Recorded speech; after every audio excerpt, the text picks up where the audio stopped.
From an artist's point of view, ordinary life is not very interesting. The phrase ordinary is about the surface of something. It refers to how things are organized, what they look like, and so on. Ordinariness is not really interesting. Portraying ordinary life, ordinary reality is in fact quite boring and does not make sense to me. Life and reality are complex, unique, fascinating. I believe that the audience for art is not interested in seeing the ordinariness of reality. They are searching for the experience, the extraordinary, a conflict, a crisis, an imbalance, something that is beyond rational understanding. Through art, they can find the extraordinary in the ordinary looking reality.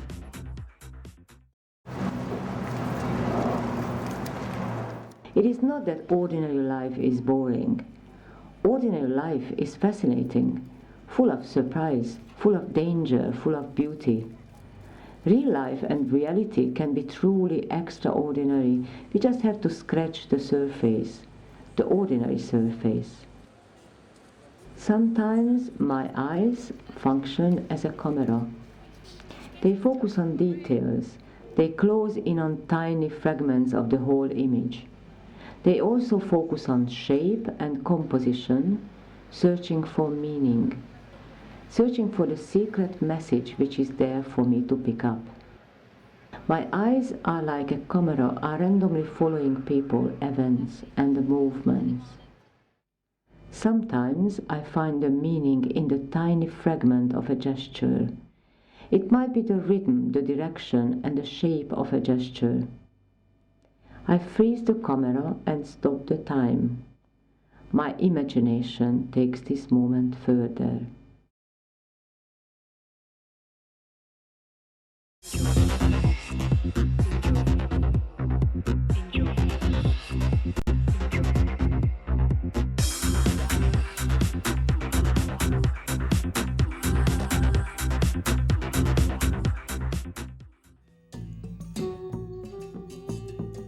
There is a crisis in the imbalance.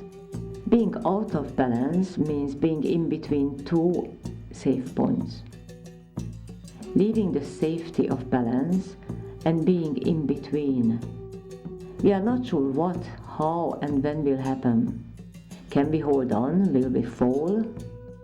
We are trying to stretch the limits. I asked the actors to put weight on each other while trying to sustain the crisis. At the same time, they are aware of the composition. I'm interested in meaning, in danger, in crisis, mini-crisis, hidden crisis. These moments of imbalance might carry a complex drama. They carry the essence of some intriguing truths about relationships between objects, between people and emotions. I asked the actors to switch off the conscious mind and shut down mental processes such as judgment, prediction, anticipation, or reasoning. Just keep your body moving. Your body will make decisions, pure physical decisions. Every move your partner makes is a proposition for you to answer. Feel and sense the proposition and answer on the same sensory physical level.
I'm often a visual artist when I teach movement. I'm searching for meaning in composition, meaning in shapes and forms and the relationship between shapes and forms. I don't use the word meaning in intellectual terms, rather as a carrier of substance, a reason, a communication between the shapes and forms.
I asked the actors to shape their bodies as if they were sculptors working with clay or stone. I asked them to be the performer, the choreographer, sculptor, and the spectator at the same time. When the actors feel that the composition has arrived at catharsis, the shape they have created with their bodies is meaningful, dramatic, and suggestive, interesting and intriguing. They freeze the moment.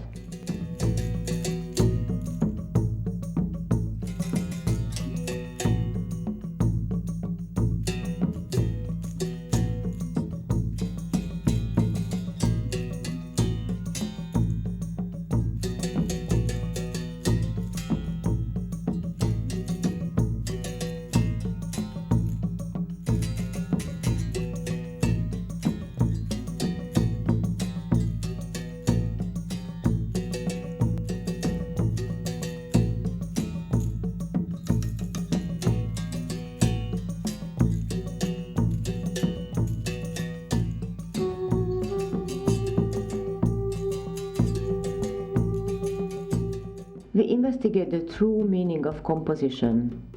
Compositions can carry complex messages. They can carry drama, conflict, emotions, and passion, falling and failing. A composition is not merely an aesthetic arrangement.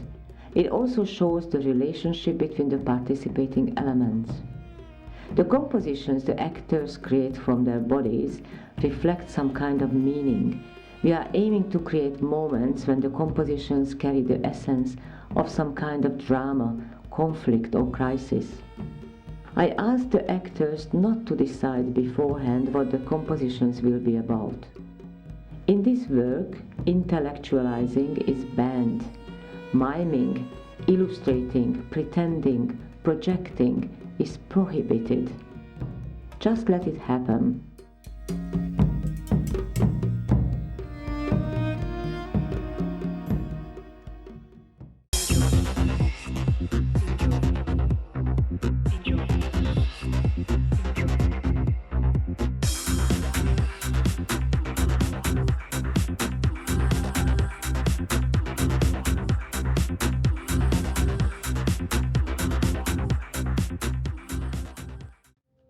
For the purpose of our investigation, we will classify gestures as behavioral gestures and expressive gestures. Gestures are communicating, intentionally or unintentionally. Simple behavioral gestures carry direct messages. Go right, go left, sit down, don't come closer, and so on.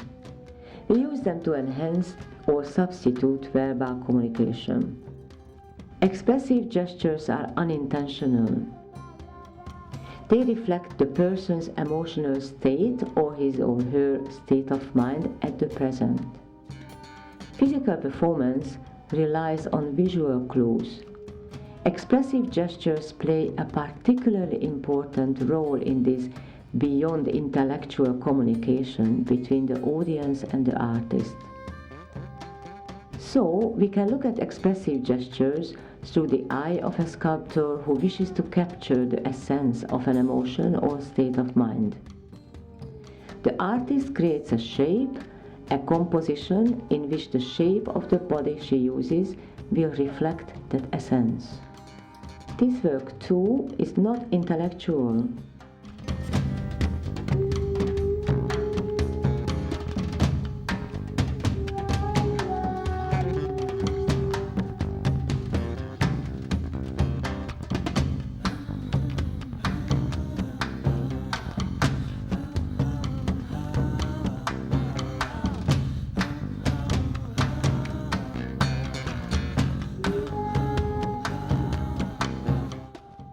The actors may move their bodies for a long time before we can see some extraordinary gestures coming through.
We play with ordinary behavioral gestures first. We start with truthful duplications. Observe intensity, direction, emotional charge of the gestures before you shape your body.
Answering a gesture is like answering a proposition. It's like, oh, I'm in pain. And the answer would be like, oh, I'm so sorry for you. It's a bit trivial, easy to follow, directly readable. The spectator watches the gestures, instantly understanding the relationship, the conflicts, and the intentions. This is an intellectual mental process. We translate the visual clues and make sense of them intellectually.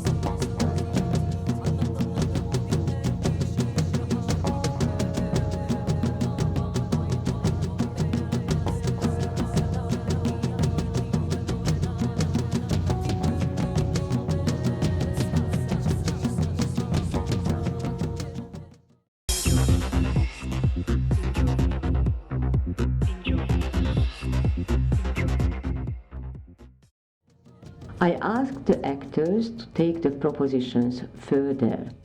It means also avoid direct, instant, and obvious answers. Look at the shape only, take away the meaning and relate to the shape only. Find unexpected and unusual ways to connect. Let's hijack the gesture's original meaning and take it freely somewhere else. Be brave, take risks, be ruthless. Don't let your mind interfere with this sensory experience. This is like a meditation, a dynamic and moving meditation.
big question is always how to switch off mental processes, how to enter and exist in a kind of sensory state, how to be physically present and make direct and uncontrolled connections between feeling and gesture. I asked the actors to memorize one of their recurring dreams.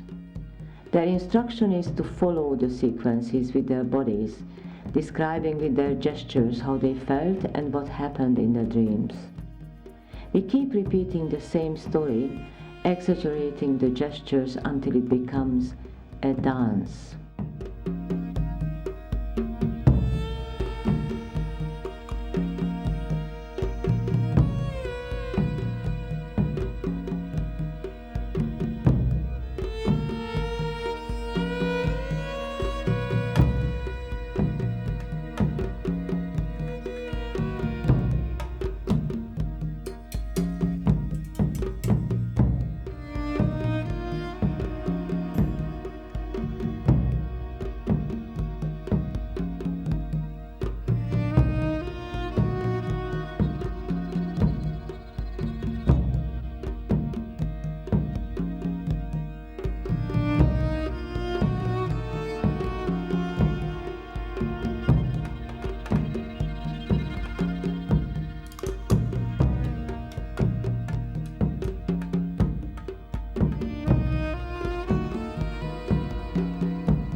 Blindfolding is like hiding behind a mask, helps to shut down self-consciousness.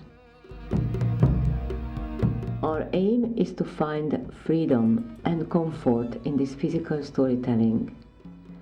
At a certain point, the actors stop illustrating the story. The gestures find their real roots somewhere deep in that vast storage of information and emotion which we call the unconscious.